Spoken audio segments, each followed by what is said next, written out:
The Bioshock series is rightfully regarded as a pioneer in narrative-focused games, and there are many pieces out there about how the games expertly explore the dangers of unfettered capitalism, wealth disparity, American exceptionalism, and religious zealotry, and how those things often walk hand in hand.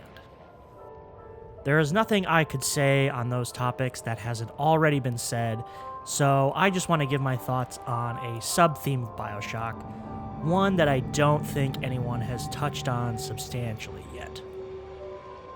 It is the theme of how under an unbridled Ayn Rand-style capitalist system, people will literally destroy their own bodies to feed the indifferent capitalist machine. Quick disclaimer, I am going to assume anyone watching this is generally familiar with the gameplay and story from Bioshock 1 and Bioshock Infinite. If you haven't played them, go play them now before any spoilers. Okay? Let's get going. We'll start with the obvious, the plasmids, or vigors, in Bioshock Infinite. When the player first injects themselves with a plasmid in the opening minutes of Bioshock 1, we see this. The player's hand bending and bulging in unnatural ways, almost ripping itself off the player's arm, coursing with the power of the plasmid. The player also gets to see what has become of the residents of Rapture who have become addicted to Adam. They are completely insane, many of them mutilated. This serves as a dark portent of things to come. Rapture, the anarcho-capitalist utopia, will leave those foolish enough to believe in it warped husks of their former selves, physically and mentally. However, much of the support of this theme is not explicitly stated in the narrative. Rather, it is up to the player to discover audio logs that flesh out the world. Let's look at one of the last missions of Bioshock 1, where the player must turn themselves into a Big Daddy. If you've played the game, you know what the purpose of the Big Daddies is, to protect the little sisters. But you may have missed how they came to be in the first place. In the heyday of Rapture, what would eventually become Big Daddies were just normal men who took jobs doing repairs outside the walls of the city. Thus, they had to wear massive, bulky diving suits to withstand the crushing pressure of the ocean. Of course, these jobs were only offered to the most desperate of citizens, as it was extremely dangerous. Furthermore, Rapture required constant maintenance outside the walls, and it was simply not efficient to have these men come inside constantly to eat and sleep. Well, the captains of industry in Rapture found a solution. Simply use Adam to graft these men inside the suit and warp their prefrontal cortex to make them compliant and obedient. Fontaine's scary son of a bitch, but Ryan cheap son of a bitch. You can no reuse protector suit. Take a man, graft the skin and organs straight into suit. Otherwise, your suit not work. Ryan say Big Daddy too expensive. Ryan can go suck an egg. They created something that could do extremely demanding physical labor for long periods uninterrupted and would obey without question. The perfect worker. The perfect slave for capitalism. The humanity of these men was merely an obstacle to be overcome for more profit. The Big Daddy really is the perfect metaphor for life under capitalism.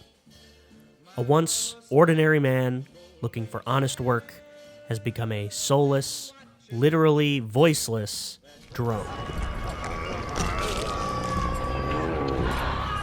Look at you. Forever trapped in a symbol of his occupation. A perfect metaphor, that is, until Bioshock Infinite came along and improved on it further. Now, it's quite obvious that there are many parallels between the Rapture of Bioshock and the Columbia of Bioshock Infinite. Elizabeth says as much in the final minutes of the game.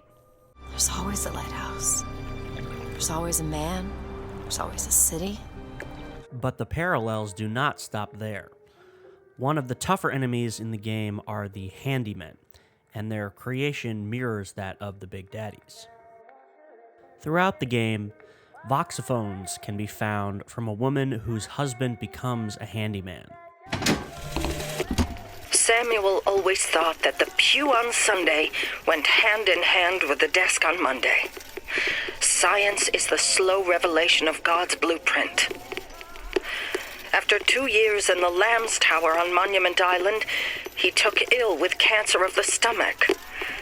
I prayed to the prophet, and the prophet delivered unto us a miracle through his servant Fink.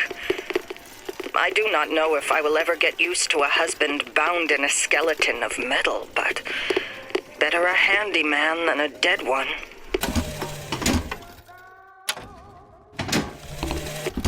Samuel, when the spells of anger come, I want you to play this recording and remember that I am the proudest woman in Colombia to have been your wife. They said your soul was choked by the fumes in that metal box, but this I do not believe. And we shall meet again on that eternal shore. Both of us whole and smiling.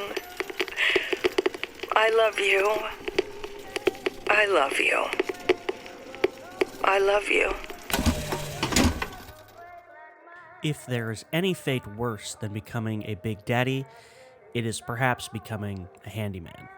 When you fight them as a player, you can hear them crying out in pain, and not just when you shoot them.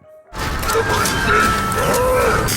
step is like gold. When we first see one on display at the beginning of the game, he winces at the flash when someone takes his picture. A brief look at their character model reveals oversized hands and feet, for carrying heavy loads, of course, and their actual heart is exposed. They only attack the player because the pain they feel every waking moment has driven them mad with rage. Once again, a wealthy capitalist has removed a person's humanity purely to make them a more efficient worker. In both cities, the men in charge made grand promises about prosperity and freedom. They promised paradise, but for many it was hell on earth. The masses' only purpose was to provide labor, to generate wealth for those at the top. And when their bodies failed them due to inhumane working conditions, they were tricked into making an impossible, irreversible choice. Die or live on without a shred of who you once were and be a cog in the machine. And to top it all off, because the writers of Bioshock know how capitalism works, the broken men were gaslit into thinking their plight was noble. Adversity breeds opportunity, that's what Ryan says. Come to think of it, almost every word out of Fink's mouth is putting the onus on the working class to work harder or make them seem entitled in some way. What is the most admirable creature on God's green earth? Why, it's the bee! Have you ever seen a bee on vacation? Have you ever seen a bee take a sick day? Well, my friends, the answer is no. So I say, be the bee! Be the bee! Side note, it's no accident that he bears a striking resemblance to John D. Rockefeller, but I digress. To wrap things up, I just want to say how ahead of their time the Bioshock games were. They had such sharp insight into the inner workings of capitalism, American exceptionalism, and religious sensationalism that have proved to be incredibly prescient in recent years. And they wrapped it up in a way that was direct but not on the nose. The Big Daddies and Handymen are perfect encapsulations, albeit heightened versions, of what those kinds of systems can do to a person. And every time I play a Bioshock game, I feel a twinge of sadness. not just for the men who were forced to become monsters, but for everyone in our time who is forced to make the same choice. Above you, you never need to doubt it. I think it was important that it was a way to reflect the sort of larger economic questions of a world like Rapture, where where the economy drives everything. Are there any limits to economic decision making versus moral decision making? And the question we have for the players: are you willing? They're a commodity to you as well potentially. Are you willing to participate in the commodification?